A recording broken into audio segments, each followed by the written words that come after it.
Bonjour à tous, bienvenue au webinaire et merci à tous pour votre présence aujourd'hui parmi nous. Mon nom est Christelle Prince, je suis conseillère aux partenariats et aux projets spéciaux au Centre de transfert d'entreprise du Québec. Comme vous le savez, le CETEC est une organisation de développement économique spécialisée en transfert d'entreprise qui a été créée en 2015 par le ministère de l'Économie, de l'Innovation et de l'Énergie pour répondre à un besoin et plus spécifiquement à un enjeu, l'enjeu de la relève. La mission du CETEC est d'assurer la pérennité des PME québécoises.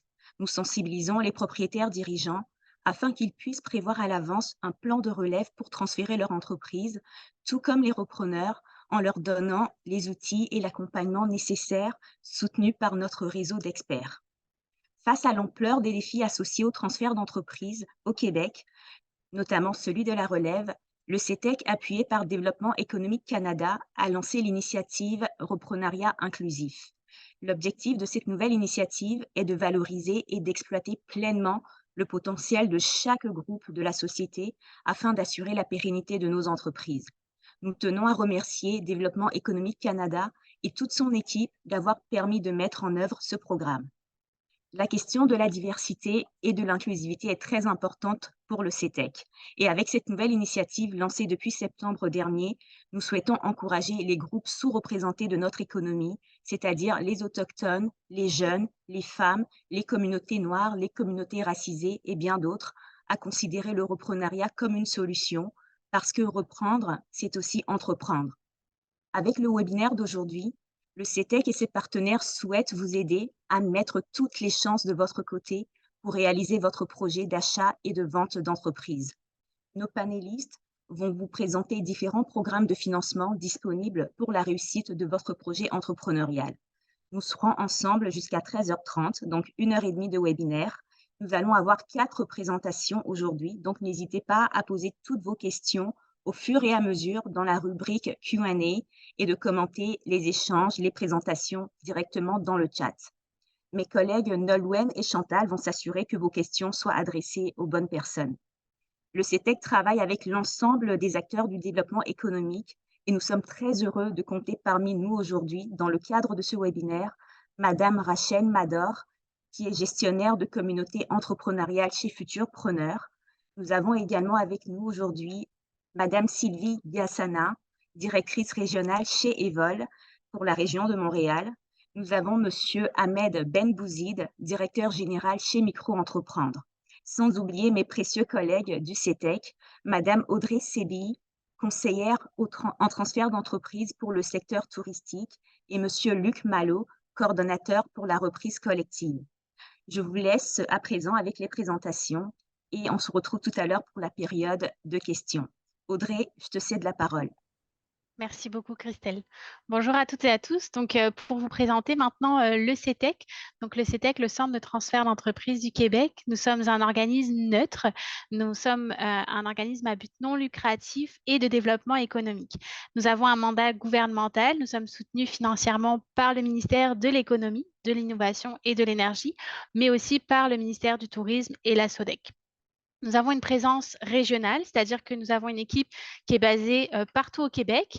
Nous avons des conseillers et conseillères qui sont répartis dans chacune des régions et nous sommes 3 conseillers sectoriels, un au culturel et 2 au secteur touristique. Notre mission est vraiment d'assurer la pérennité des entreprises au travers du reprenariat partout au Québec. Nos 4 différents services proposés au CETEC. Donc, nous avons le premier, le service conseil. Nous sommes vraiment là pour guider, conseiller, accompagner les entrepreneurs, qu'ils soient des propriétaires, mais aussi des acheteurs, dans leur processus d'acquisition ou de vente de manière la plus neutre et confidentielle. Pour ça, nous avons aussi une plateforme sur laquelle nous affichons les occasions d'affaires, donc les opportunités, mais aussi les profils des repreneurs. Donc, c'est une façon de pouvoir mettre en relation les acheteurs et vendeurs au travers de cette plateforme. Nous avons aussi des formations et événements que nous proposons tout au long de l'année. Donc, comme aujourd'hui, ce webinaire, nous avons d'autres formations comme Moi Repreneur si vous êtes un repreneur et que vous vous posez la question pour vous lancer, c'est une formation qui est gratuite, à laquelle vous pouvez participer à chaque mois. Et nous avons notre événement annuel qui arrive au mois de mai, le sommet du reprenariat, dans lequel nous allons avoir la semaine du reprenariat également. Donc, n'hésitez pas à regarder sur notre site web.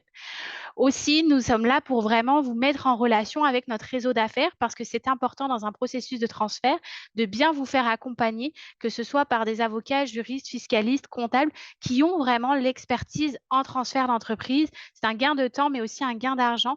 Donc, n'hésitez pas à faire appel à nous pour qu'on puisse vous mettre en relation avec ces experts-là.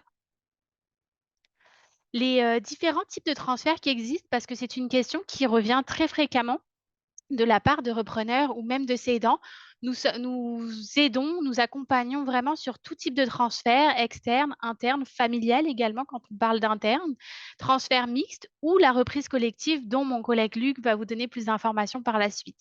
Donc, c'est vraiment important que vous sachiez qu'on est sur tout type de transfert, que vous ayez trouvé une entreprise à l'index ou hors CETEC, on peut vous accompagner, ou que à ce moment-là, le propriétaire ait déjà trouvé ou pas une relève. À ce moment-là, on vous accompagne également. On va pouvoir passer. Pour rappel, les avantages d'acheter plutôt que de démarrer une entreprise, c'est vraiment important pour que vous les ayez en tête parce qu'il n'y a pas de mauvais choix, mais c'est sûr que reprendre une entreprise peut avoir quand même des beaux avantages, notamment la facilité à aller chercher du financement, du fait que vous avez déjà en fait le passé de l'entreprise qui est là. L'entreprise est là depuis de nombreuses années, vous avez des bases solides, le propriétaire a établi un modèle d'affaires, ce qui fait que quand vous allez chercher du financement, bah, tout ça, ça va être quand même un plus à apporter, ce qui réduit aussi le niveau de risque et ça vous permet d'établir des prévisionnels et un futur stratégique pour l'entreprise qui est beaucoup plus réaliste que effectivement quand on crée une entreprise où on n'est pas vraiment certain de ce que ça pourra donner. L'avantage ici, c'est que quand vous avez une entreprise déjà existante, ben, vous savez un petit peu si vous suivez les mêmes traces que le propriétaire, de pouvoir établir la même continuité. Et l'avantage non négligeable dans un contexte de pénurie de main-d'œuvre, c'est vraiment de pouvoir retrouver des ressources humaines qui sont disponibles déjà dans l'entreprise, d'avoir leur expertise en place. Et ces ressources humaines vont vraiment pouvoir vous aider, vous accompagner dans votre processus de relève pour continuer à pérenniser l'entreprise. Pour vous donner une petite idée des chiffres du CETEC, donc nous avons été créés depuis 2015 en tant qu'organisme officiel au nom du CETEC, même si les centres de transfert existaient déjà auparavant. Notre mission à ce jour a permis vraiment de compléter plus de 1128 transferts. Pour pouvoir compléter ces transferts-là, on a dû initier 2256 transferts à date.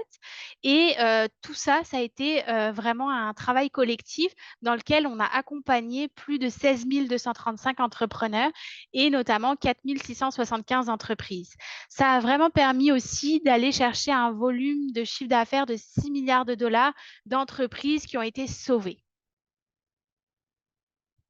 Pour vous donner aussi quelques indicateurs sur le reprenariat, parce que c'est vrai que quand on parle d'enjeux vis-à-vis de la relève, de la reprise ou du transfert, le fait d'avoir des chiffres peut parfois vous donner vraiment un contexte plus précis sur les enjeux qu'on vit actuellement au Québec.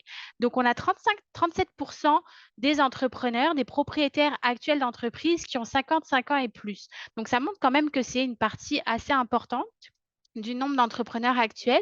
Puis, il faut se dire que ces entrepreneurs-là, d'ici 5, 10, 15 ans, ils vont avoir besoin de partir en retraite. Donc, c'est important de pouvoir déjà les sensibiliser, mais aussi les accompagner dans leur processus, parce que comme vous le voyez un petit peu plus loin dans le cercle, nous avons 61% des entrepreneurs qui n'ont pas de relève, ce qui est quand même assez alarmant.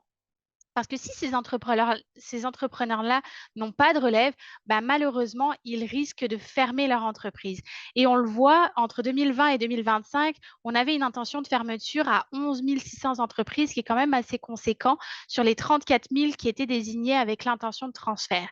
Aujourd'hui, on le sait que par an, on va avoir à peu près 16 500 entreprises depuis 2024 et les prochaines années qui auront l'intention de transférer. C'est pour ça qu'aujourd'hui, on est vraiment dans un mode de sensibilisation, d'information pour parler au plus grand nombre de personnes et expliquer qu'il y a des possibilités de rachat d'entreprises, il y a des opportunités actuellement au Québec. Il faut les saisir et il ne faut pas hésiter parce que malheureusement, les risques seraient de pouvoir avoir des fermetures d'entreprises. Qui dit fermeture dit aussi les pertes d'emplois, une dévitalisation des régions parce que parfois, ce sont des commerces qui sont importants pour les régions, ce qui crée aussi des problèmes au niveau économique, sociaux et aussi dans les chaînes d'approvisionnement qui peuvent être fragilisées. Il faut savoir qu'avec la méthode CETEC qu'on a mis en place, le taux de survie des entreprises qui sont passées par le CETEC après transfert est quand même de 87,5%. Donc, on en est très fiers. Et c'est pour ça qu'on est aujourd'hui ici comme le leader et le chef de file du reprenariat. Pour finir, puisqu'on est là vraiment pour parler de reprenariat inclusif, donc comme ma collègue Christelle l'a mentionné, on veut vraiment mettre de l'avant l'accompagnement, la sensibilisation qu'on peut offrir de manière neutre, confidentielle et personnalisée à toutes les personnes qui souhaitent vraiment se lancer en reprenariat. Donc, que vous soyez une femme, autochtone, jeune, personne handicapée, nouveaux arrivants, immigrants, issus de la communauté noire, de LGBTQ+, n'hésitez pas, lancez-vous et puis nous, on est vraiment là pour vous accompagner dans votre projet et vous aider aussi à aller chercher les bons contacts et experts qui vont vraiment vous permettre de mener à bien votre projet de reprise. Je vais maintenant passer la parole à mon collègue Luc pour qu'il puisse vous présenter le reprenariat collectif. Merci beaucoup, Audrey. Présentation très inspirante, encore une fois. Je suis ici aujourd'hui pour vous présenter un autre mode de transfert que celui auquel on pourrait généralement être familier. Donc, habituellement ou généralement, on peut penser à une société par action qui est vendue et qui est reprise et qui continue à opérer sous la forme d'une société par action, donc une compagnie. Mais il existe un autre modèle, donc une autre forme juridique qui peut découler de cette acquisition d'une société par action, c'est ce qu'on appelle le reprenariat collectif, donc où un groupe de repreneurs, plutôt qu'un seul repreneur, se porte acquéreur et que ce groupe est constitué soit en coopérative ou en organisme à but non lucratif. Donc, c'est généralement une transaction où l'intérêt du groupe acquéreur est de maintenir ou d'exercer davantage de contrôle sur sa relation d'usage avec l'entreprise plutôt que d'avoir comme objectif principal d'optimiser son retour sur l'investissement comme on pourrait voir dans un cas de reprise plus classique. Donc,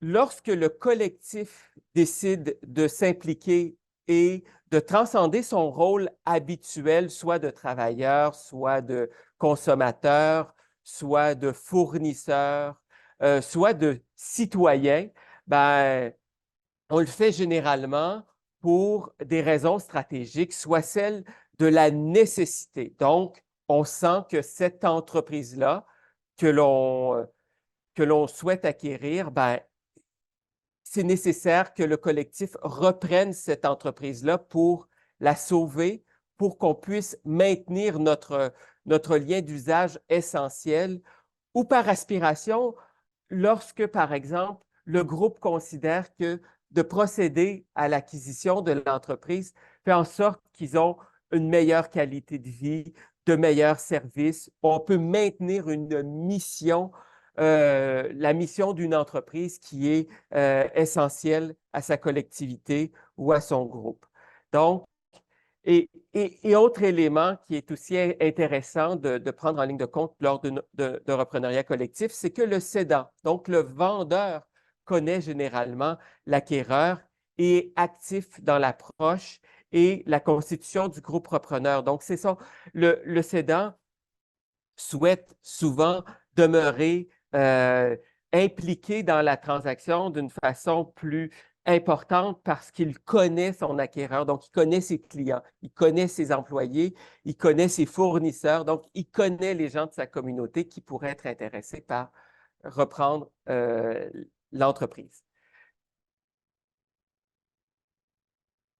Il existe, il a été fait par des chercheurs canadiens, donc différentes études là, pour comprendre le comportement donc, des PME canadiennes qui seraient les plus susceptibles de se transformer en coopératives. C'est ce qu'on retrouve dans le rapport Conversion en coopérative ou Co-op Convert en anglais.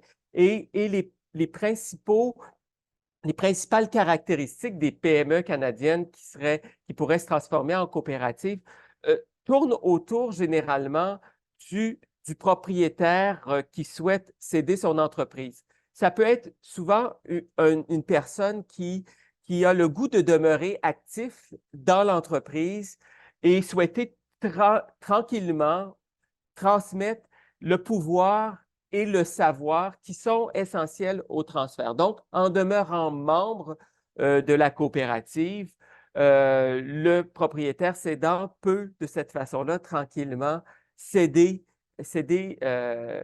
le pouvoir et le savoir de son entreprise. Donc aussi, c'est un propriétaire d'entreprise qui a déjà envisagé la possibilité de vendre soit à ses employés ou soit à ses clients. Donc, pour qui la perspective de céder à un collectif est déjà présente dans sa tête. Donc, c'est aussi une entreprise qui a une taille relativement restreinte d'employés parce que le transfert peut se faire plus facilement. Comme on le sait, en coopérative, généralement, ça prend 5 personnes pour pouvoir démarrer une coopérative, 3 dans le cas d'une coopérative de travailleurs. Donc, ce sont aussi des PME qui ont une certaine longévité, donc qui existent depuis un certain temps. Et aussi, il faut pas l'oublier, une viabilité, une rentabilité, parce que le repreneur collectif n'est pas là pour reprendre une entreprise qui a des difficultés financières. Donc, il faut avoir une perspective de viabilité. Puis aussi, c'est généralement des propriétaires qui ont créé, qui sont les fondateurs de l'entreprise, qui veulent transformer, transférer. Donc, avant de nous quitter, ben moi, j'aimerais vous présenter le programme que le CETEC administre au nom du ministère de l'Économie, de l'Innovation et de l'Énergie, qui est le programme de soutien à la reprise collective. Donc, à travers ce programme-là, on vient donner un coup de main financier aux repreneurs collectifs qui souhaitent envisager la possibilité de reprendre une entreprise. Donc, à travers 2 volets du programme, le premier, orienté vers le cédant, où le cédant, comme je vous le disais précédemment, est plus près du groupe repreneur, donc souhaite s'assurer d'une faisabilité de la reprise. Donc, 2 volets, soit une faisabilité qu'on peut voir sur la prochaine diapo, une faisabilité organisationnelle et juridique ou une faisabilité financière. Donc, pour l'ensemble des volets, des sous-volets du programme, on peut donner un coup de main jusqu'à 70 des dépenses admissibles. Donc, cédants et repreneurs font appel à des experts reconnus qui sont généralement membres d'ordres professionnels, donc qu'on peut soutenir à travers le programme.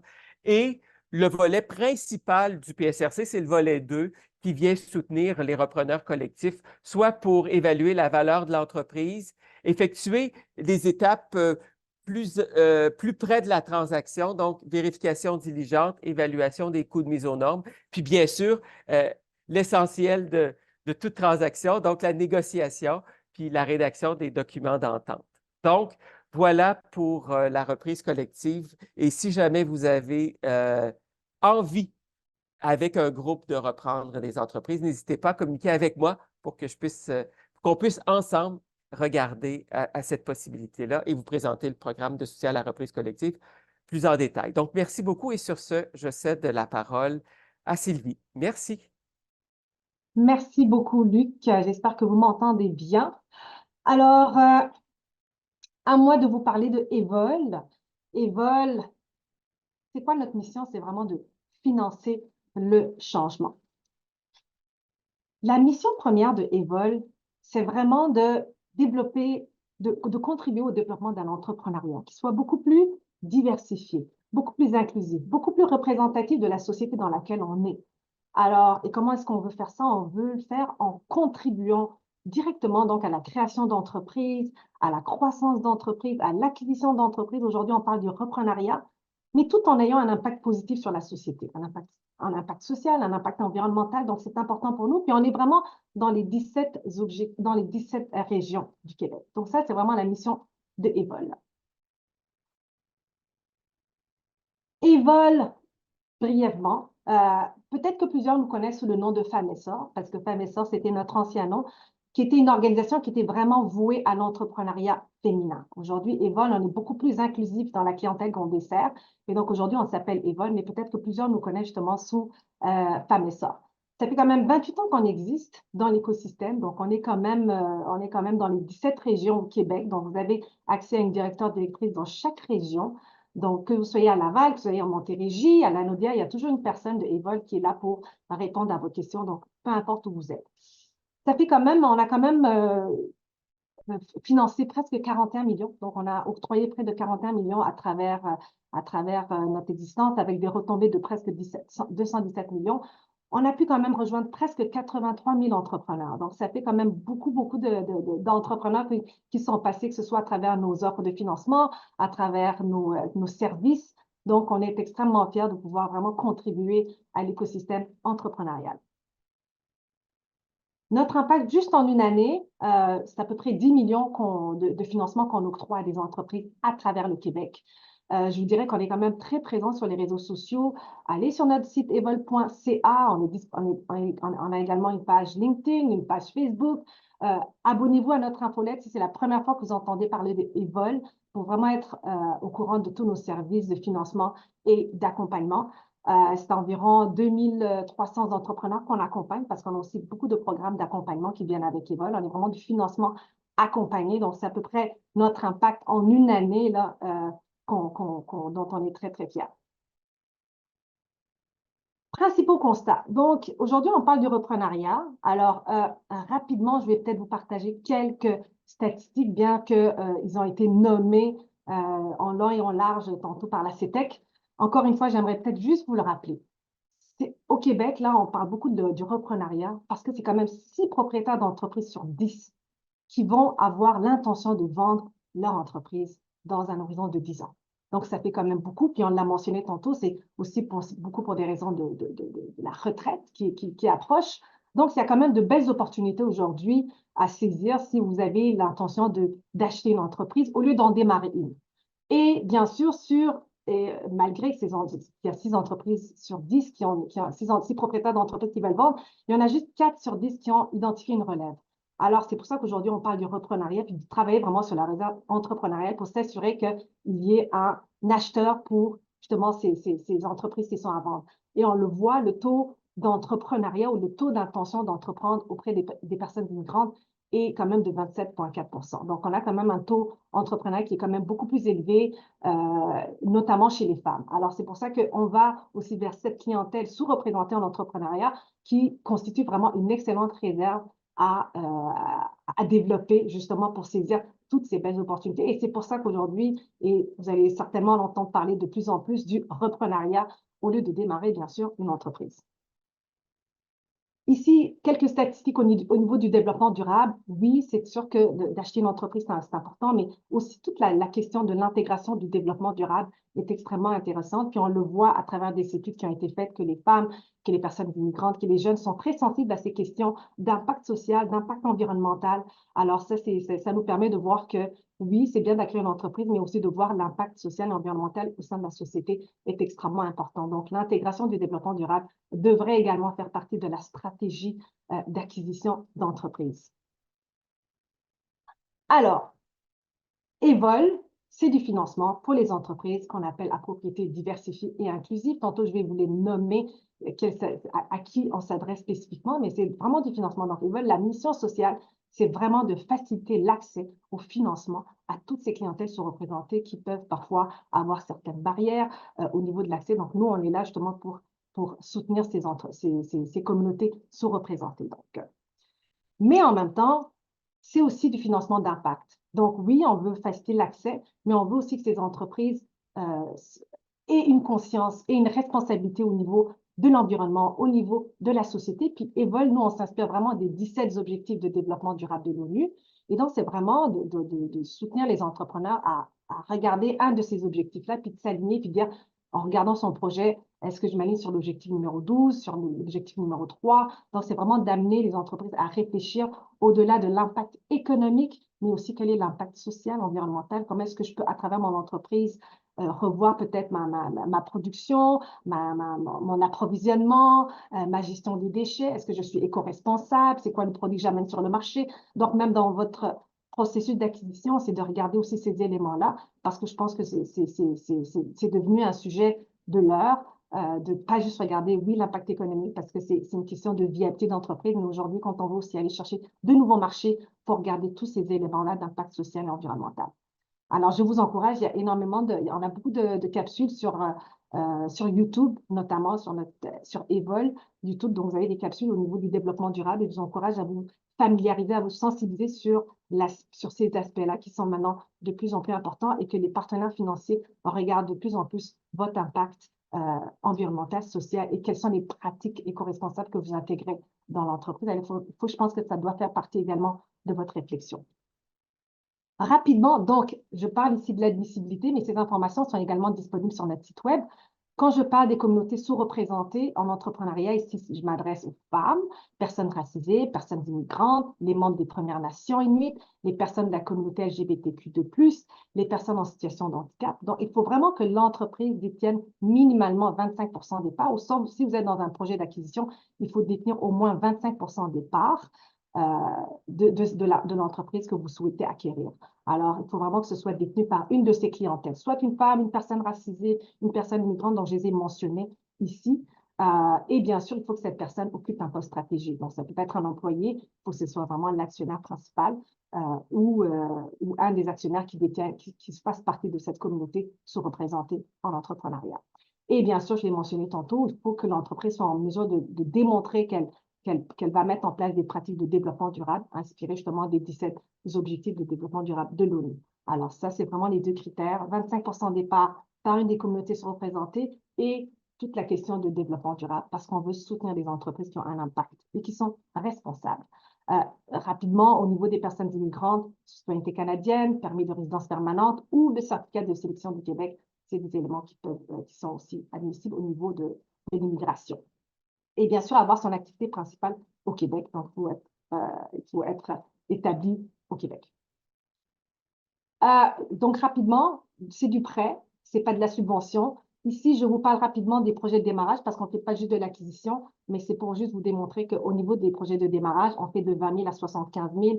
Bien sûr, des documents de base qu'il faut fournir pour analyser un dossier, plan d'affaires, des états prévisionnels, le CV des actionnaires, c'est des documents qu'il faut fournir.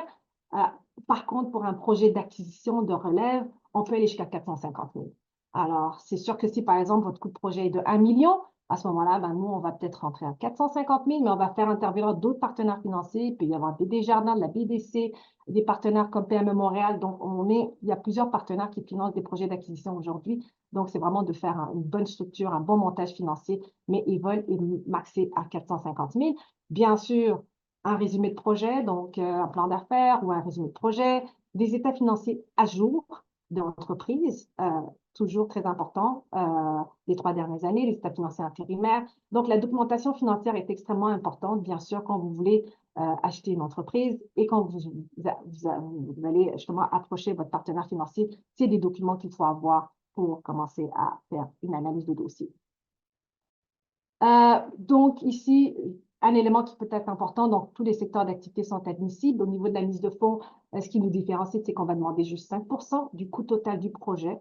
Alors ça, c'est quelque chose qui nous distingue un peu de l'écosystème, donc juste 5%. Sinon, pour le reste, le taux d'intérêt, c'est en fonction du niveau de risque du projet, bien sûr, du secteur d'activité également. Donc, période d'amortissement maximale, c'est sur 8 ans. Donc ça, c'est vraiment des informations qui sont également disponibles sur notre site web. Mais c'est juste pour vous dire qu'on finance autant l'achat d'équipements, les fonds de roulement, la commercialisation, achat d'actions. Donc, tous ces projets-là sont admissibles. Mais l'élément qui est intéressant, c'est peut-être que c'est un 5% au niveau de la mise de fonds qui est exigé pour la demande de financement. Ici, rapidement, je vous parle d'un fonds pour les femmes entrepreneurs. Bien sûr, on a le fonds, on a l'enveloppe Evol, mais on a aussi l'enveloppe pour les femmes entrepreneurs. Pourquoi? Parce qu'on va encore encourager l'entrepreneuriat féminin. On n'a pas assez de femmes entrepreneurs, on est encore sous-représenté. Alors, c'est une autre enveloppe qui est disponible de 20 000 jusqu'à 50 000. On finance autant le démarrage, l'acquisition, la croissance, la relève. Et pour l'admissibilité, il faut juste que la femme détienne minimalement 50% au départ. Alors, si vous avez des projets, n'hésitez pas, on est dans les 17 régions au Québec. Vous avez juste à nous contacter, puis on est prêt à regarder votre projet. Ici, je reviens, c'est vraiment un peu juste pour vous dire que il y a aussi des conditions, tous les secteurs d'activité sont admissibles. Peut-être la légère différence, c'est que la période d'amortissement, tantôt c'était 8 ans, ici on est vraiment sur du 5 ans, mais sinon le reste, c'est plus ou moins la même chose. Evol, ce qui nous distingue, c'est du financement, mais c'est aussi beaucoup d'accompagnement.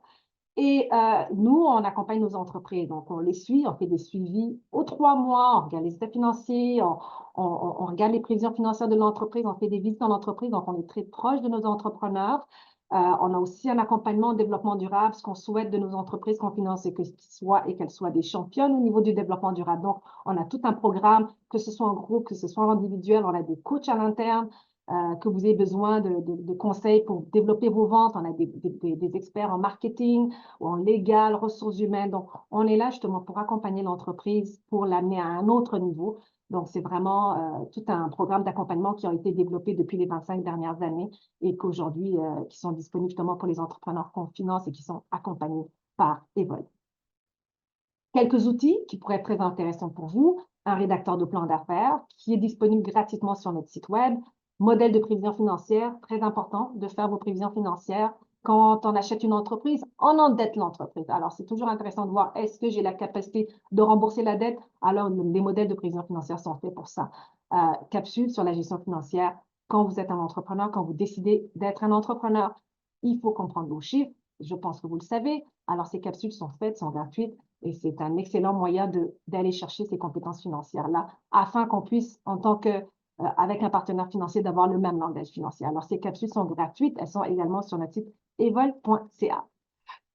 Notre équipe, on est environ 70 personnes. On est dans les 17 régions du Québec. Je vous mentionnais, on a des directeurs, directrices, mais on a toute une équipe d'analystes et de back-office qui sont là pour nous accompagner. Donc, on est quand même bien implanté dans l'écosystème. Ça fait quand même plusieurs années qu'on est là. On a un conseil d'administration, donc n'hésitez pas à nous contacter. Nos partenaires de notre enveloppe de financement, c'est sûr qu'on ne peut pas accomplir cette mission tout seul. On a vraiment des partenaires majeurs de notre financement, donc le gouvernement du Québec, le gouvernement du Canada, Investissement Québec, BDC, Fonds d'action, Banque nationale, Fonds de solidarité FTQ. C'est vraiment nos précieux partenaires de financement pour nous accompagner dans notre mission de pouvoir avoir un entrepreneur qui soit encore plus inclusif, plus diversifié et qui a un impact sur la société au niveau environnemental et social. Alors, je vous remercie beaucoup et j'aurai le plaisir de répondre à vos questions tantôt. Merci.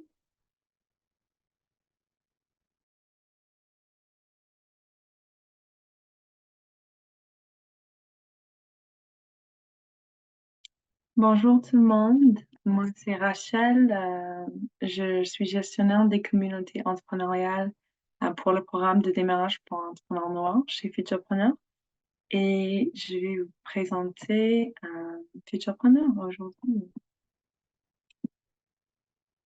Alors bienvenue à Futurpreneur. Dans cette petite présentation, je vais expliquer c'est quoi Futurpreneur, les 4 programmes qu'on offre, nos ressources gratuites auxquelles vous pouvez accéder et comment débuter votre parcours avec Futurpreneur. Alors, en gros, on est un organisme à but non lucratif qui aide les jeunes entrepreneurs entre 18 et 39 ans à lancer leurs entreprises avec du financement, du mentorat et d'autres ressources. Et nos valeurs, on est axé sur la mission collégiaux et collaborative, diverse et inclusive et responsable et transparente.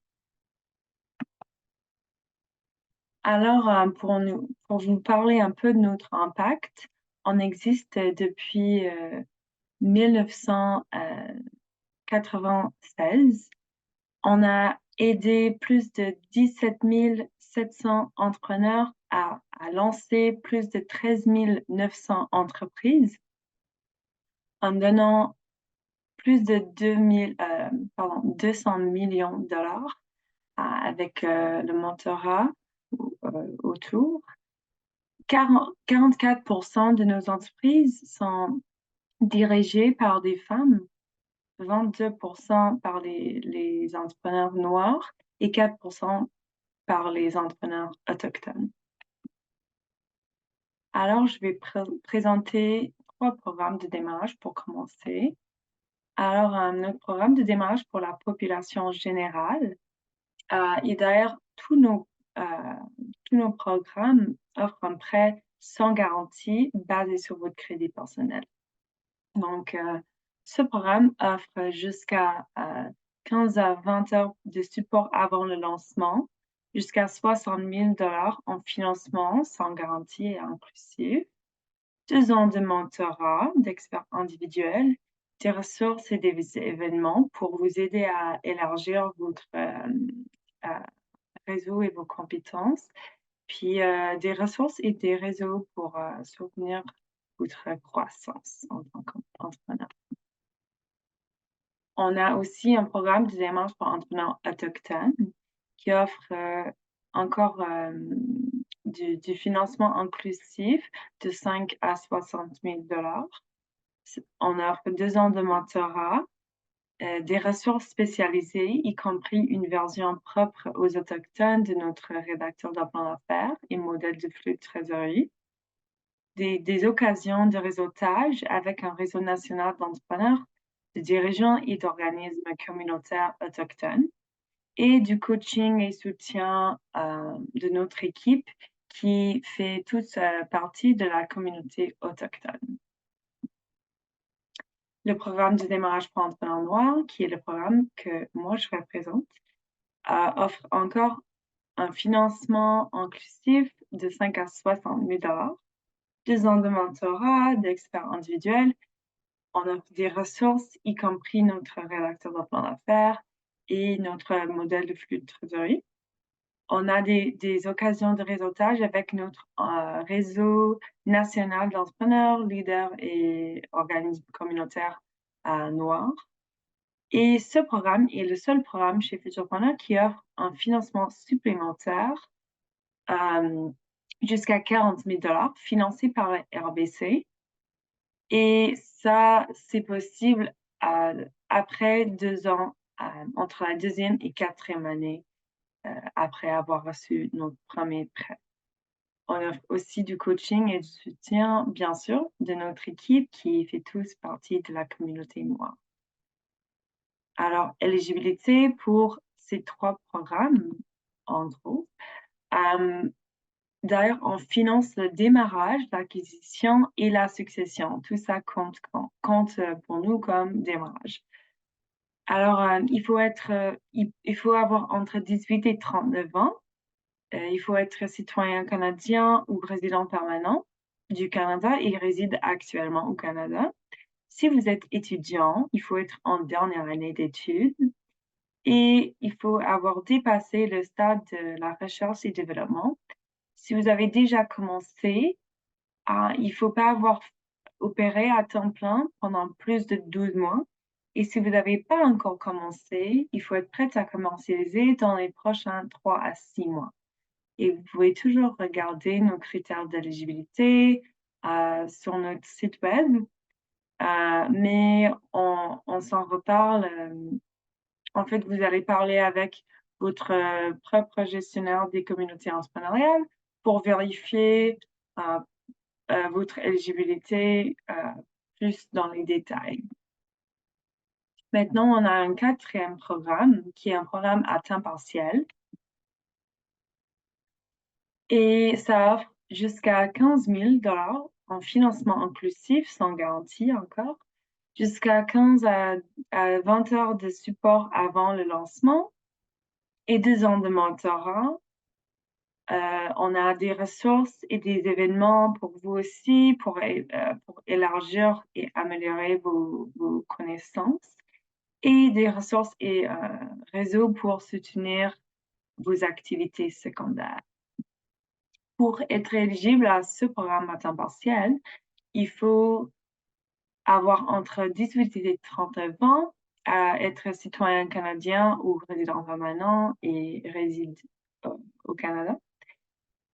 Il faut démontrer un revenu durable à temps plein en dehors de vos activités secondaires, ça c'est important, et il faut s'assurer qu'il n'y a aucune intention de convertir les activités secondaires, c'est-à-dire votre entreprise, en activités à temps plein au cours des 12 prochains mois.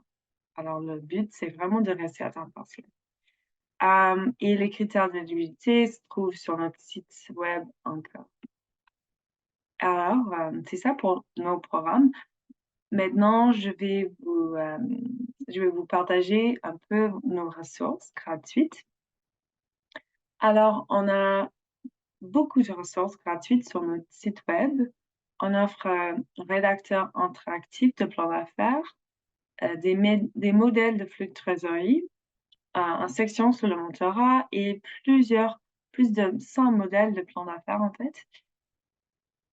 En plus, on a des vidéos d'information sur le crédit qui sont gratuits encore et jusqu'à 5 heures de coaching entrepreneurial personnalisé avec notre entrepreneur en résidence. En plus, notre offre, notre ressource le plus populaire, on pourrait dire, c'est notre série Cap sur mes affaires. C'est une série qui a 3 parties. C'est sur votre idée, votre plan d'affaires et votre flux de trésorerie. Et c'est animé par notre entrepreneur en résidence.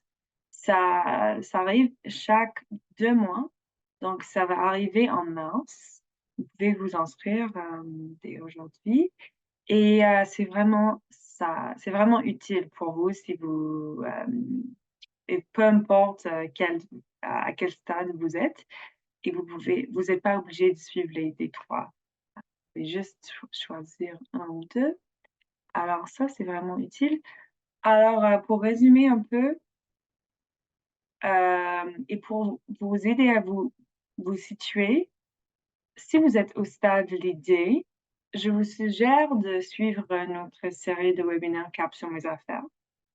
Si vous avez besoin d'aide supplémentaire pour votre plan d'affaires, je vous suggère de regarder nos ressources sur notre site web et vous inscrire, bien sûr.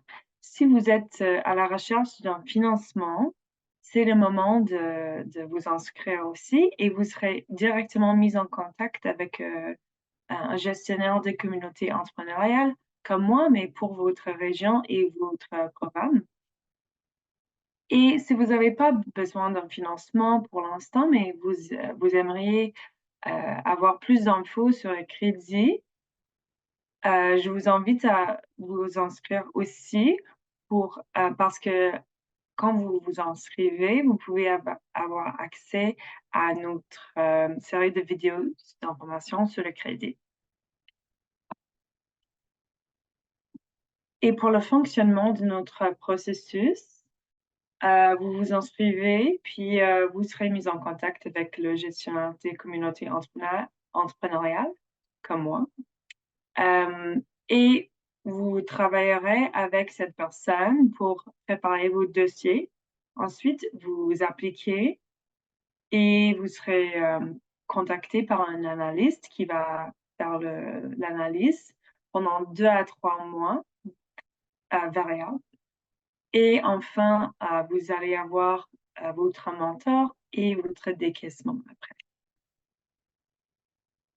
Alors, c'est tout. Merci beaucoup pour votre attention. Puis, vous pouvez me contacter par courriel avec vos questions. Mais le mieux, c'est vraiment de vous inscrire, en fait, pour être mis en contact avec le bon ou la bonne gestionnaire des communautés entrepreneuriales pour votre région et le programme que vous choisissez selon votre démographie.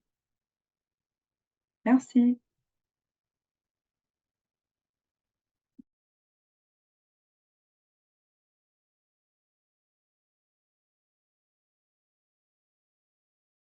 Alors, bonjour, bonjour tout le monde.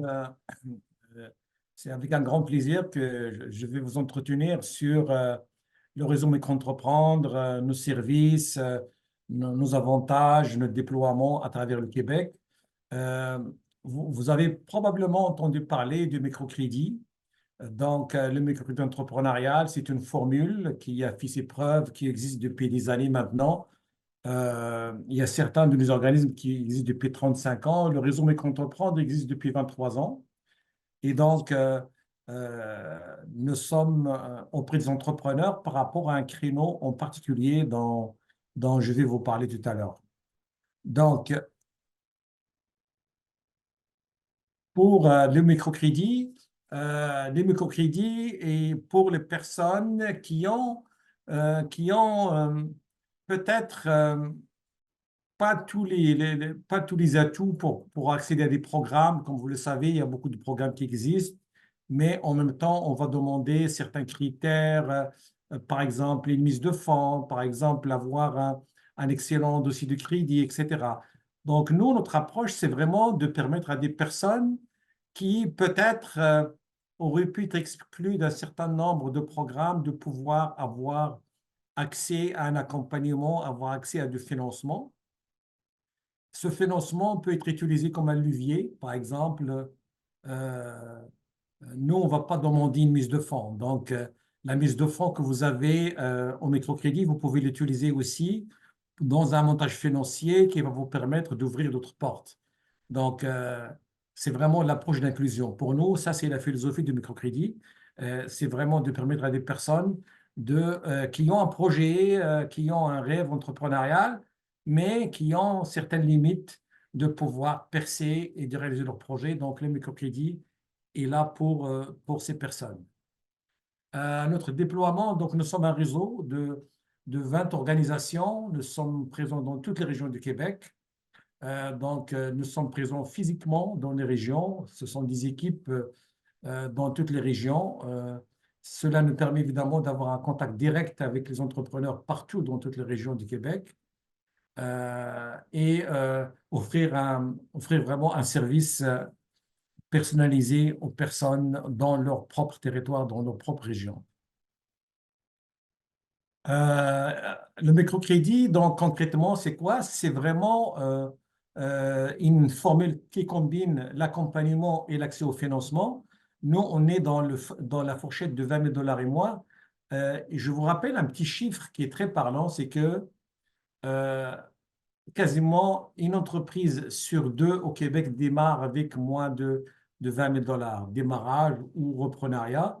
Donc, c'est un chiffre quand même qui est très important. Peut-être que ça a changé un petit peu parce que c'est un chiffre qui date d'avant le COVID, mais c'est quand même une grande partie d'entreprises en fait, qui démarrent leurs activités ou qui font des reprenariats avec 20 000 $ et moins. Donc, nous, on offre l'accès à ce financement-là avec toute la flexibilité nécessaire et on offre de l'accompagnement. De l'accompagnement à long terme, ça peut être jusqu'à 3 ans, jusqu'à 5 ans dans certains cas. Donc, c'est vraiment accompagner l'entrepreneur tout au long de son parcours pour pouvoir arriver au succès de son entreprise. Donc, pour nous, c'est ça le plus important.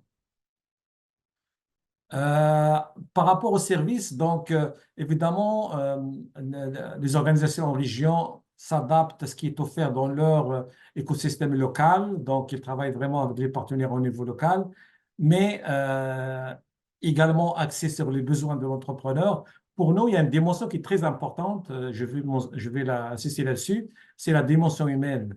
Nous, on considère qu'on accompagne des êtres humains, parce qu'un projet, c'est avant tout un promoteur, c'est avant tout une personne qui a un rêve et qui souhaite développer son activité, réaliser son projet, réaliser son rêve. Donc, on est beaucoup axé sur la dimension humaine dans tout ce qu'on fait, mais on offre un certain nombre de services qui sont vraiment axés sur le démarrage, la croissance d'entreprise, l'accompagnement tout au long.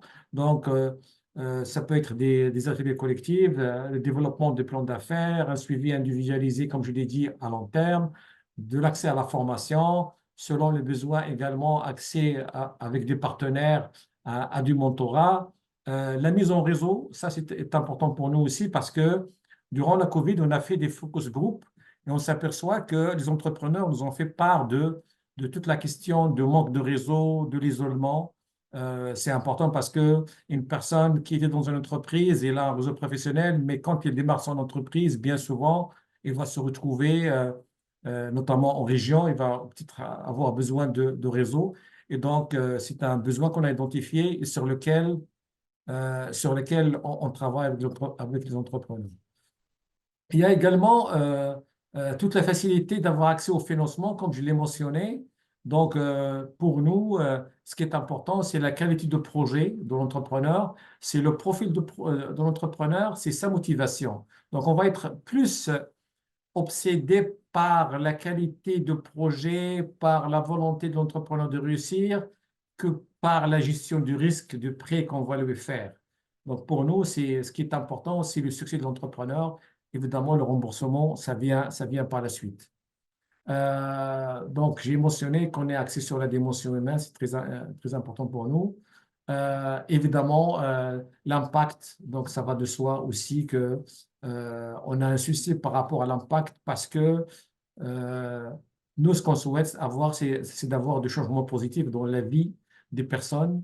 Donc, que ça devient, que le projet soit pour eux un projet de développement, à la fois développement économique, mais développement humain, développement social.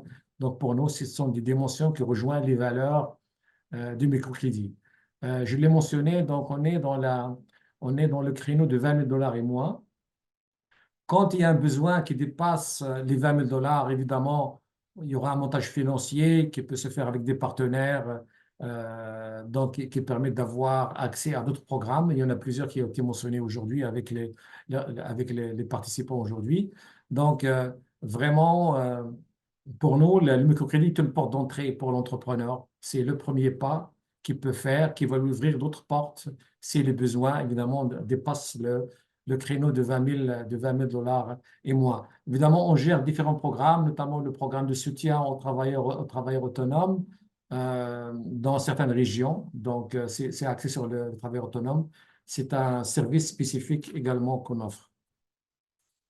Par rapport à quelques chiffres, par rapport aux résultats de Réseau Micro-Entreprendre pour l'année passée, 2022-2023, donc on avait un peu plus de 2400 entrepreneurs accompagnés. On avait accordé près de 260 prêts et on a un volume d'heures d'accompagnement. Ça montre l'importance pour nous de l'accompagnement. C'est au-delà de 38 000 heures d'heures d'accompagnement pour un volume de prêts de plus de 2,3 millions. Cela, évidemment, a généré la création d'emplois, près de 1500 emplois, et les entreprises créées ont maintenu 852. Donc ça, c'est sur une année, c'est le déploiement. Évidemment, c'est variable d'une région à l'autre. Évidemment, toutes nos régions contribuent à cet objectif-là. Par rapport au secteur des entrepreneurs qui bénéficient de nos services, évidemment, nous, on n'exclut pas de secteur en particulier, mais quand on regarde nos chiffres réalisés, nos statistiques, en fait, on voit qu'il y a une composante importante en services. Donc, 35% des entreprises ayant bénéficié des services sont dans le domaine du service. Et ça se comprend parce que, étant donné qu'on est dans le créneau de 20 000 $ et moins, donc les personnes qui accompagnent, ils sont moins dans la manufacture. Donc, ce sont des gens qui ont une expertise, qu'ils veulent commercialiser, qu'ils veulent vendre. Donc, c'est des travailleurs autonomes. Et donc, ils n'ont pas nécessairement besoin de beaucoup de capitalisation parce qu'ils ne vont pas, par exemple, avoir des immobilisations, ils ne vont pas acheter de la machinerie, etc. Donc, c'est pour ça que l'explication de 35%, c'est non, on est présent un peu partout. Donc, le commerce de détail, tout ce qui est restauration, services alimentaires, on en a une bonne composante. Le domaine culturel aussi, l'entrepreneuriat culturel est très présente. Et l'agriculture, notamment en région. Donc, on a des beaux projets en région de gestion de production agricole dans différentes régions du Québec. Et ce sont vraiment des projets qui font la différence dans les collectivités au niveau des régions.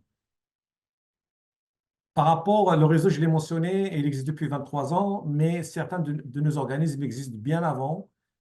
Si je prends par exemple le microcrédit de Montréal, à Montréal, ça fait 35 ans que ça existe. Et donc, depuis 23 ans, nous avons alloué pour près de 37 millions en prêts, près de 5 millions de prêts accordés, pardon, 5 000 prêts accordés, au-delà de 35 000 entrepreneurs accompagnés. Et on parle d'un volume quasiment de 750 000 d'heures d'accompagnement. Les emplois créés, donc on s'approche de 20 000 emplois créés.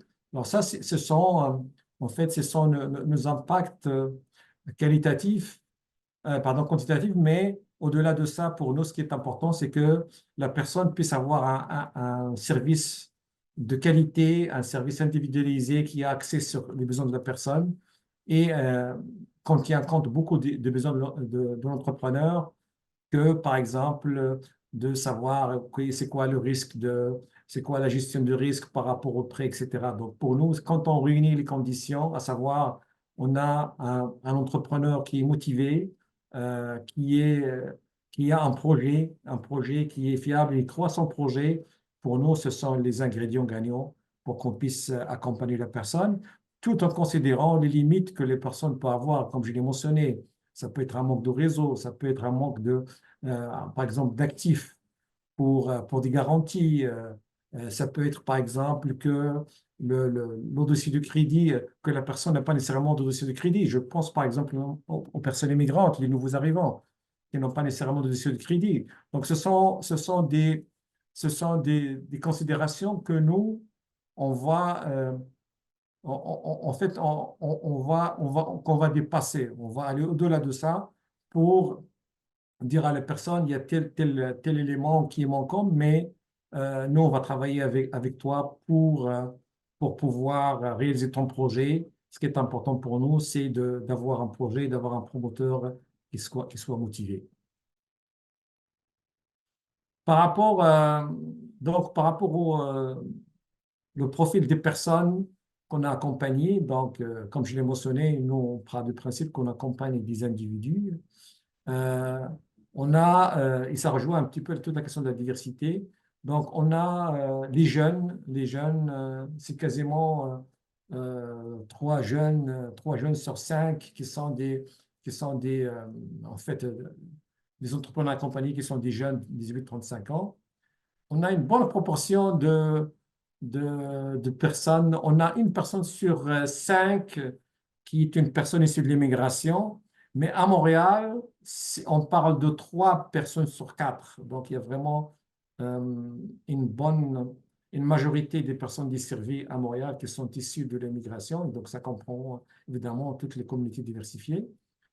Et on a également un pourcentage de femmes important, 53% de femmes, d'entrepreneurs qui sont des femmes. Alors, pour nous, on est vraiment dans cette diversité. On est assez représentatif de la dynamique de l'entrepreneuriat aujourd'hui. Et comme vous le savez, il y a vraiment une volonté d'augmenter l'indice entrepreneurial au Québec. Et évidemment, les communautés que je viens de mentionner tout à l'heure, ce sont vraiment des créneaux, ce sont des personnes qui peuvent contribuer de façon significative à la croissance de l'entrepreneuriat au Québec, notamment les jeunes, notamment les femmes, notamment les personnes issues de la diversité, qui sont des personnes qui peuvent contribuer de façon significative à l'entrepreneuriat au Québec aujourd'hui. Par rapport, justement, on est avec les femmes, et Sylvie, on a parlé tout à l'heure, donc nous, pour le fonds femmes, on le déploie sur le créneau de 20 000 $ et moins. Donc, si vous avez besoin de 20 000 $ et plus, vous allez par exemple chez Evol. Mais pour 20 000 $ et moins, donc c'est à micro-entreprendre. Alors, les critères, c'est assez ouvert. Donc, c'est une entreprise à propriété majorité féminine, avoir 19 ans et plus. Et évidemment, cela permet d'avoir à l'accompagnement, d'avoir l'accès à du financement. La durée du prêt est maximum de 5 ans et il y a un taux préférentiel qui est intéressant. Donc ça, c'est ouvert. C'est un fonds qui est en déploiement actuellement. Toutes les personnes, les entrepreneurs, femmes qui nous entendent aujourd'hui, donc je pense que c'est une belle opportunité pour vous là, pour démarrer vos projets. J'irai pas beaucoup dans l'impact. Au niveau de l'impact, j'en ai parlé un petit peu. Donc, nous, ça se décline au niveau individuel, au niveau des collectivités, au niveau des régions, mais c'est aussi au niveau économique, en macro. Et on rejoint également plusieurs DDO des Nations Unies pour le développement durable. Donc, le microcrédit, c'est assez connu pour ça. Évidemment, nous sommes soutenus par des grands partenaires, notamment le gouvernement du Québec via le ministère de l'Économie, de l'Énergie et de l'Innovation, mais également le gouvernement du Canada. On a des partenaires importants comme Desjardins, par exemple, et tous les collaborateurs, tous les organismes de l'écosystème avec qui on collabore, comme le CETEC, par exemple, qui organise aujourd'hui ce webinaire. Donc, vraiment pour pouvoir rentrer en contact avec nous, la meilleure façon, c'est le site internet microentreprendre.ca. Et de là, on va pouvoir vous diriger vers votre organisme dans votre propre région, où l'organisme va pouvoir vous prendre en charge pour tout le parcours entrepreneurial, comme je l'ai mentionné, avec une formule qui est combinée, qui donne accès à du financement facilité, mais qui donne aussi accès à de l'accompagnement de proximité à long terme. Voilà, donc si vous avez des questions, je serai là avec un grand plaisir.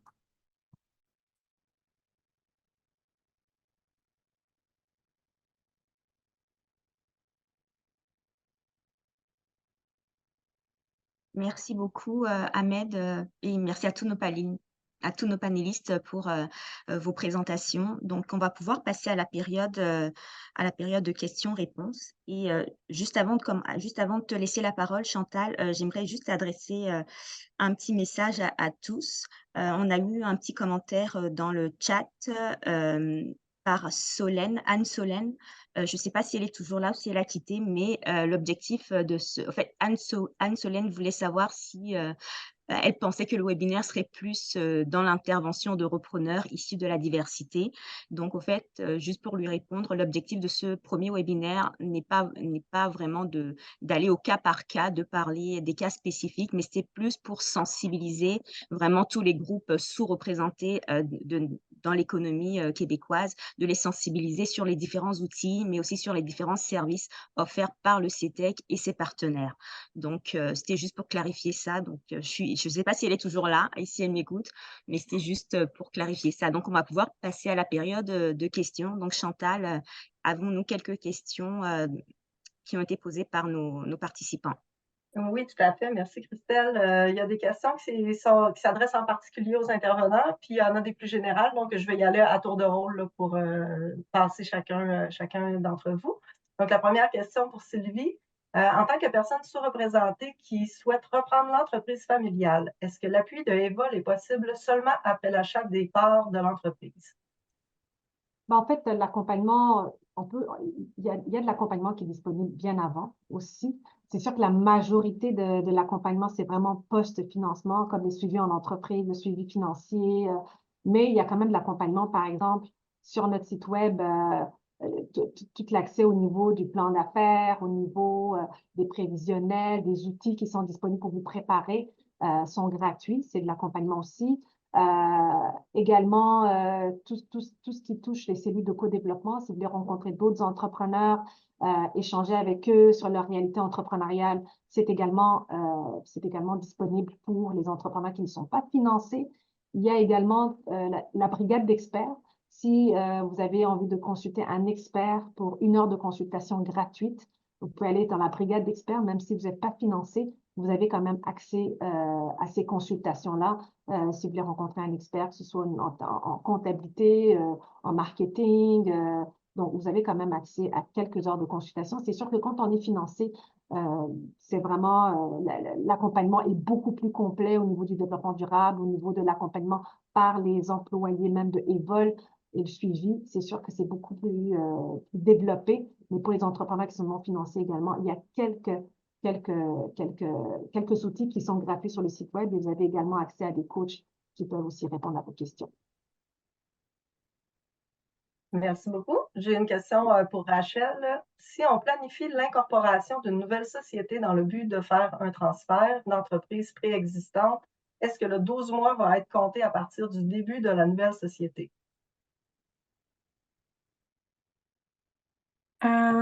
Merci pour la question. Je ne sais pas si j'avais bien compris, mais la question, est-ce que c'est en compte depuis quand? Est-ce que c'est possible d'appliquer si vous avez déjà acheté l'entreprise, c'est ça? Cette minute, ben dans le fond, je vais voir c'est qui a posé la question. Peut-être que la personne peut préciser. Une seconde, il y en a plusieurs. Ah, je n'ai pas le prénom complet là, de la personne qui a posé la question, mais dans le fond, ça dit planifier la nouvelle société dans le but de faire le transfert. L'entreprise, dans le fond, on veut transférer une entreprise qui est déjà existante. Est-ce que le 12 mois va être compté à partir du début de la nouvelle société? Ah oui. OK. Ça, pour le reprenariat, deux choses importantes. Une, il faut créer une nouvelle entreprise, mais je pense que cette personne l'a déjà fait. Et on peut accepter tout comme vous pouvez avoir acheté cette entreprise il y a 12 mois, mais pas avant. Donc, dès que vous achetez l'entreprise, vous avez 12 mois pour appliquer chez Futurpreneur. Merci beaucoup. Donc, j'ai une question maintenant pour Ahmed. Concernant les personnes immigrantes, la plupart des options de financement s'adressent aux personnes ayant la citoyenneté canadienne ou la résidence permanente. Evol ont une ouverture pour les gens détenant le certificat de sélection du Québec et qui ont effectué la demande de résidence permanente. Est-ce qu'il y a ce genre de critères chez vous? Pour chez nous, donc, effectivement, il y a le critère citoyen canadien, résident permanent, mais nous sommes en train aussi de faire un projet pilote avec les travailleurs temporaires, ce qu'on appelle les travailleurs stratégiques, et qui peuvent avoir l'accès à un prêt, mais qui couvre la période correspondant au permis de travail qu'ils ont. Donc, pour nous, c'est les trois catégories qu'on dessert. Donc, citoyen canadien, résident permanent, travailleur temporaire stratégique. Ce que je peux rajouter aussi, un élément, en fait, c'est un programme spécifique pour les personnes immigrantes, mais qui touche un petit peu le domaine plus professionnel. Nous avons à Montréal, à Microcrédit Montréal, un programme pour les professionnels immigrants. Ce sont des gens, par exemple, qui veulent faire reconnaître leurs compétences au niveau des ordres professionnels, par exemple, au niveau de l'ordre des ingénieurs, etc. Donc, il y a un programme de financement aussi par rapport à ces personnes-là. Parfait, merci. J'avais une question, dans le fond, qui pourrait s'adresser à tous les trois. Si vous avez une réponse, je vous invite à la donner. Est-il possible d'avoir des actionnaires basés à l'étranger? Dans le fond, dans vos différents programmes, si les gens ont des actionnaires à l'étranger, est-ce qu'ils sont toujours éligibles à vos programmes? Oui, de notre côté, absolument.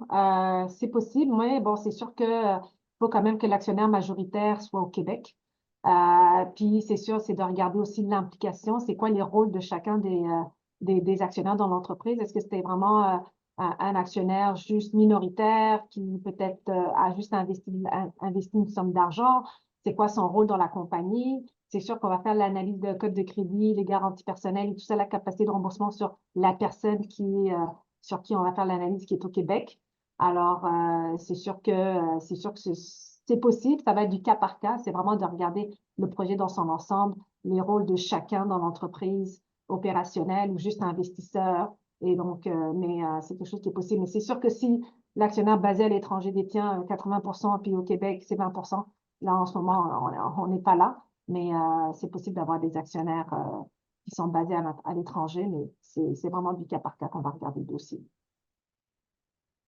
Ma réponse serait presque pareille. Il faut que plus de 50% de l'entreprise soit détenue par les entrepreneurs qui répondent à nos critères d'éligibilité, y compris être au Canada physiquement. Donc, ouais, et les autres qui répondent pas aux critères d'éligibilité feront pas partie de l'application. Ils feront pas partie de la demande. Donc, oui, c'est possible si c'est une minorité de l'entreprise.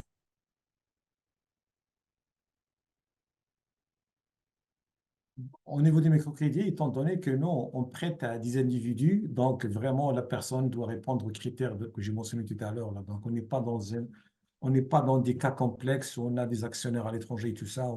C'est pas tout à fait ce n'est pas tout à fait dans notre créneau.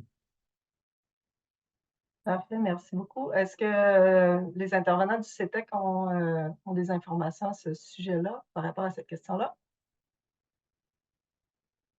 Je suis désolée, j'étais dans le chat. Au niveau de reprendre une entreprise, si jamais les personnes qui veulent reprendre ont des actionnaires à l'étranger, est-ce qu'ils pourraient faire partie des services avec le CETEC? Oui, bien sûr, à partir du moment où la personne qui veut racheter les actions viennent vraiment s'établir au Québec et surtout que l'entreprise demeure au Québec. Ça, c'est important pour nous. Si ils veulent en gros racheter pour ensuite aller à l'étranger avec l'entreprise, ça ne fonctionnera pas. Nous, on s'assure que l'entreprise, elle va vraiment continuer à s'établir et à demeurer au Québec sur le long terme. Bien, merci beaucoup. Encore une question un peu générale qui pourrait avoir une réponse de la part de vous tous. Est-ce que c'est quoi les taux d'intérêt appliqués aux prêts? Question qui est revenue à quelques reprises. Ben, les taux d'intérêt, ça va vraiment dépendre du risque du projet. Je vous dirais que ça peut passer de 6-7% à du 10%. Donc, nous, on regarde autant le risque financier de l'entreprise, mais aussi, on va aussi mesurer le volet environnemental et social. Donc, le risque environnemental et social de l'entreprise, fait qu'on a une grille aussi par rapport à ça. Donc, moins le projet est risqué, plus l'entreprise est engagée en développement durable et meilleur sera son taux. Donc, c'est vraiment comme ça qu'on va regarder. Fait que c'est vraiment pour vous donner une ordre d'idée, là, c'est 6-7% jusqu'à du 10%. Et bien sûr, que ce soit de l'acquisition, c'est quand on est en démarrage, ben, le taux d'intérêt est bien sûr un peu plus élevé parce que c'est du démarrage dans l'acquisition aussi. Ça va vraiment dépendre du projet. En microcrédit, notre taux d'intérêt, en moyenne, c'est à peu près aux alentours de 7-8%. Pour Futurepreneur, ça dépend du programme parce que les programmes sont financés par différentes organismes. Mais en gros, c'est environ, en fait, il y a une partie Futurepreneur et il y a souvent une partie de la BDC, notre coprêteur. Donc, pour la partie, le portion du prêt qui est Futurepreneur, pour l'instant, c'est plafonné à 9%. Donc, maintenant, c'est à 9%. Et pour la portion BDC, c'est variable. Donc, maintenant, c'est un peu plus de 10%, par exemple. Parfait, merci beaucoup. J'ai une question qui s'adresse à Sylvie pour Evol.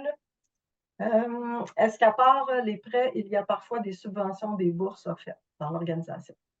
Non, pas vraiment. Nous, notre offre principale, c'est vraiment des prêts. Donc, autant pour le fonds pour les femmes entrepreneurs que pour le fonds Evol, c'est vraiment des prêts.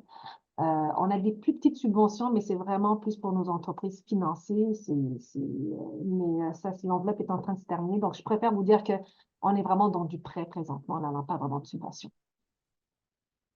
Parfait, Peut-être merci. Oh, peut-être oui, juste rajouter un petit élément par rapport à la question des bourses subventions. Il y a également un organisme partenaire avec qui on collabore beaucoup, qui est Entreprendre ici, qui lui, annuellement, il alloue des bourses. Il y a 25 bourses, en principe 25 bourses de 25 000 $. Donc, pour les gens qui sont vraiment intéressés par ce genre de produits et participer à un concours, donc vous pouvez regarder sur leur site Entreprendre ici. merci beaucoup pour la précision. Une autre question adressée à Rachel, excusez-moi. J'ai un partenaire d'affaires qui a plus de 39 ans. Serions-nous éligibles à vos programmes? Alors, si, comme j'ai dit avant, ça s'applique pour l'âge aussi. Donc, il faut que plus de 50% de l'entreprise soit détenue par les entrepreneurs éligibles selon nos critères. Donc, si vous avez un partenaire qui détient qui détient moins de 50% de l'entreprise, qui a plus de 39 ans, ça passe. Merci beaucoup. Donc, une prochaine question pour Ahmed. Pour bénéficier d'un financement de microcrédit, un entrepreneur doit-il avoir une mise de fonds à part personnelle? C'est ce que j'ai mentionné tout à l'heure. Non, la personne n'a pas besoin de mise de fonds. Je dirais même plus que ça, c'est que les 20 000 $ du microcrédit, il peut l'utiliser comme une mise de fonds pour faire un montage financier, pour lui permettre en fait de passer à travers l'obstacle de l'exigence d'avoir une mise de fonds. Donc, il n'y aura pas une mise de fonds à l'entrée pour le microcrédit. Parfait, merci. Excusez-moi, j'essaie de départager les questions. C'est bon de poser. Est-ce que les financements sont à rembourser pour toutes les organisations présentes ici? Moi, je n'ai pas acheté d'entreprise, je suis au démarrage. Suis-je admis au service? C'est sûr que c'est très large. Il y a des choses qui avaient été couvertes pendant la présentation. Oui, ben effectivement, quand c'est un prêt, ça veut dire qu'il faut le rembourser. Donc, comme j'ai mentionné tantôt, nous, c'est remboursable sur un maximum de 8 ans. Le fonds pour les femmes entrepreneurs, c'est sur 5 ans.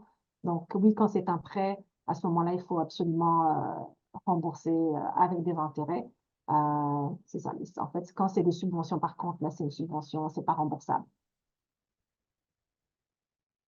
Pour Futurepreneur aussi, il faut rembourser. On donne que des prêts, pas des subventions. Il y a différentes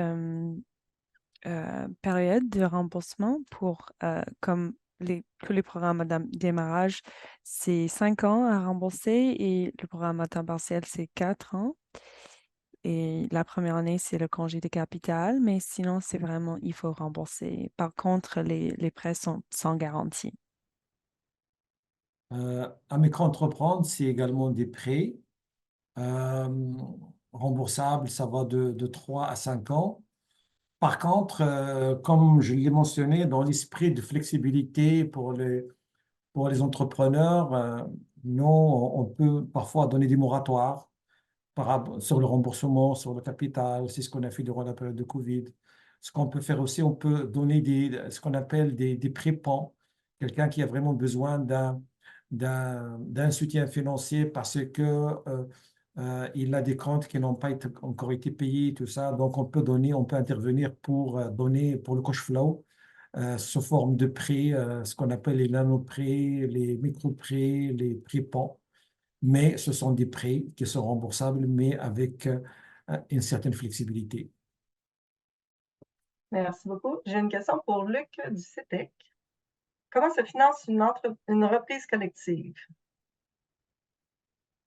Très intéressant comme question parce que c'est la question que les gens nous posent généralement. Tu sais, un cédant qui veut vendre son entreprise pense aux gens près de lui, comme je vous le disais, les employés, les clients, les fournisseurs, la communauté, puis il se dit, mais est-ce que je vais être capable de le vendre au juste prix.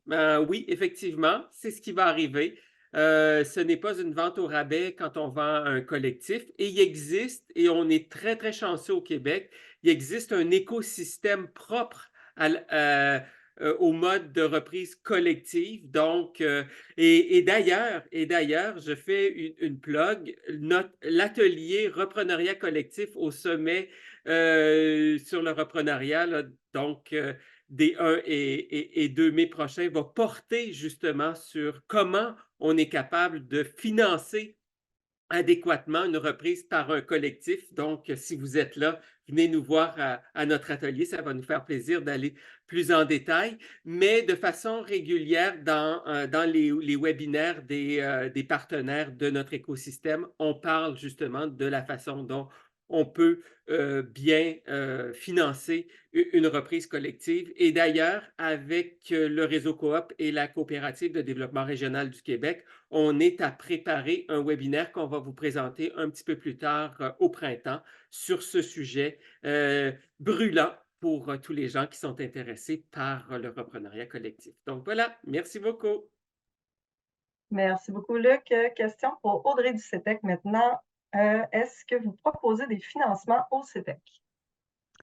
Alors non, on ne propose pas de financement. Par contre, on est là pour vous référer justement auprès d'organismes, institutions, notamment avec les partenaires qui sont présents aujourd'hui, puis d'autres avec lesquels on travaille régulièrement.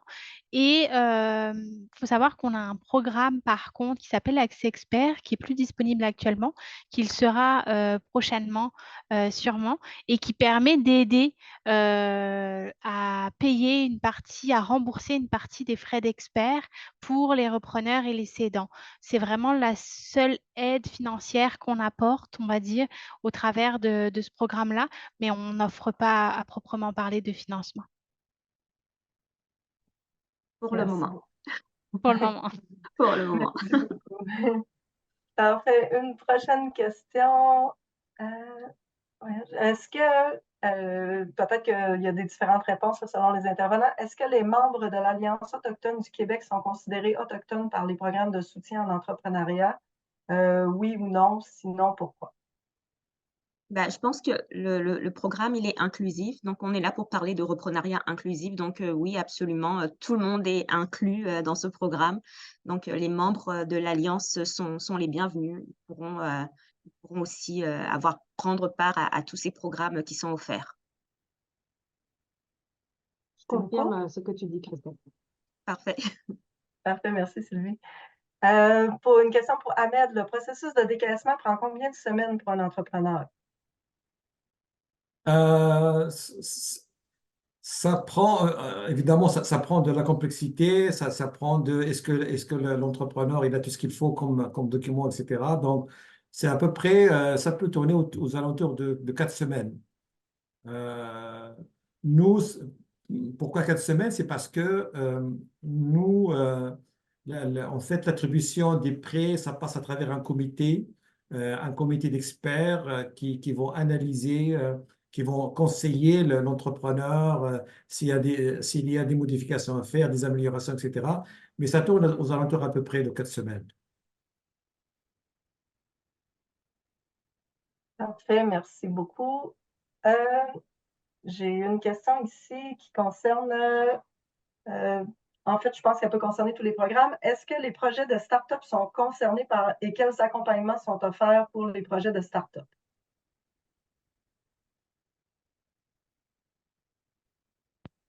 C'est quoi exactement?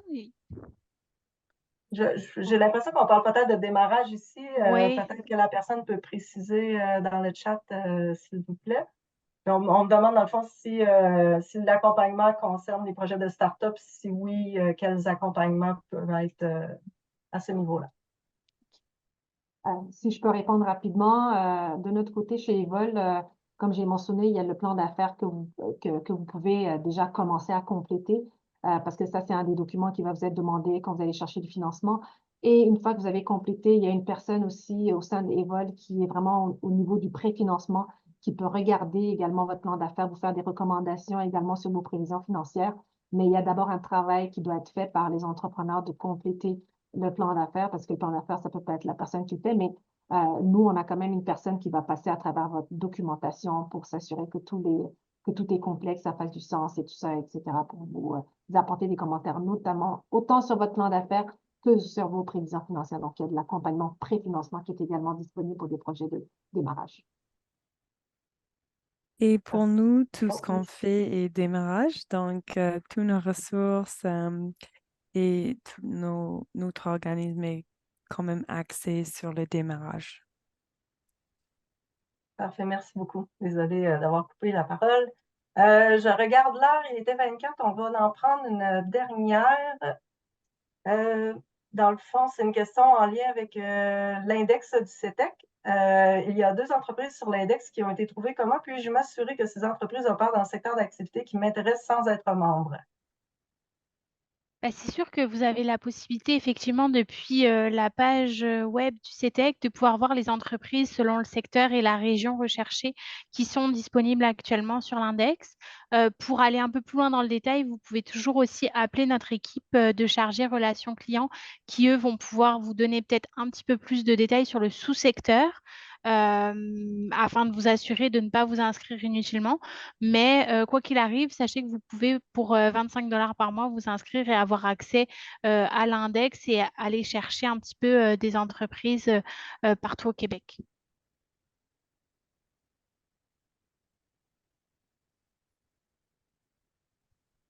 Parfait. Christelle, est-ce qu'on a le temps pour une ou 2 autres questions? Oui, une dernière question, Chantal. On peut y aller pour une dernière question. Une dernière. Donc, une petite seconde. Il y en a plusieurs. On n'aura pas le temps de faire toutes les questions, mais on va les prendre en note et il y a possiblement un article de blog qui pourrait être écrit avec la réponse sur l'ensemble des questions. Donc, une prochaine question pour Luc. Comment puis-je trouver des entreprises culturelles à vendre?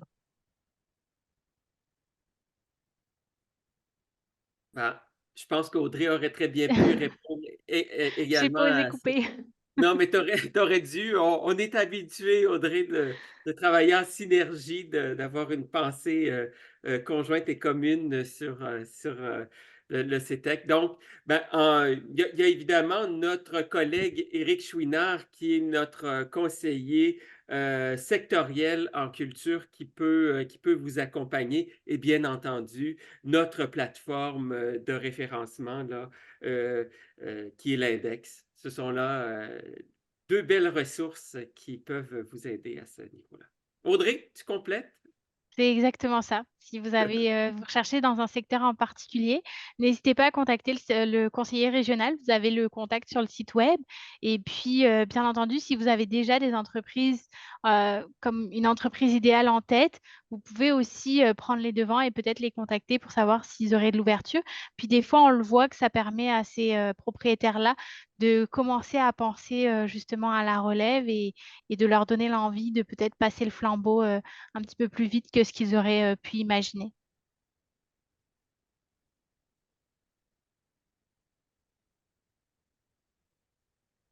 Parfait. Ben, merci beaucoup. Merci beaucoup à tous les panélistes pour votre temps, pour vos présentations et pour tous les échanges qu'on vient d'avoir. C'est vraiment très enrichissant. Ne partez pas, ne quittez pas le webinaire. Ma collègue Chantal va lancer un sondage de satisfaction dans le Zoom dans quelques secondes. Donc, je vous encourage à y répondre. Cela nous aide à vraiment améliorer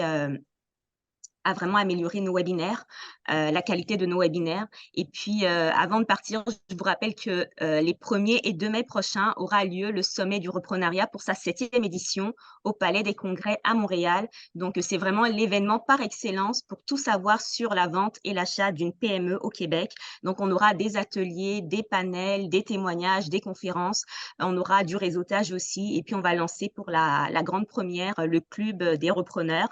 Donc, c'est vraiment un événement qui réunit tout l'écosystème des affaires, des vendeurs, des acheteurs d'entreprises, des experts qui entourent la transaction, sans oublier la présence du ministre Fitzgibbon qui sera là aussi, qui sera parmi nous. Donc, c'est un rendez-vous à ne pas manquer pour vraiment saisir ou créer des opportunités d'affaires. Les billets sont actuellement en vente, en pré-vente jusqu'au 10 mars, donc c'est le moment d'en profiter. Donc, nous arrivons à la fin de ce webinaire. Nous vous remercions tous de votre présence et de votre participation et nous avons hâte de vous retrouver au sommet les 1er et 2 mai prochains. Je vous souhaite une excellente après-midi et au plaisir de vous retrouver à l'un de nos webinaires ou au sommet. Merci beaucoup à tous.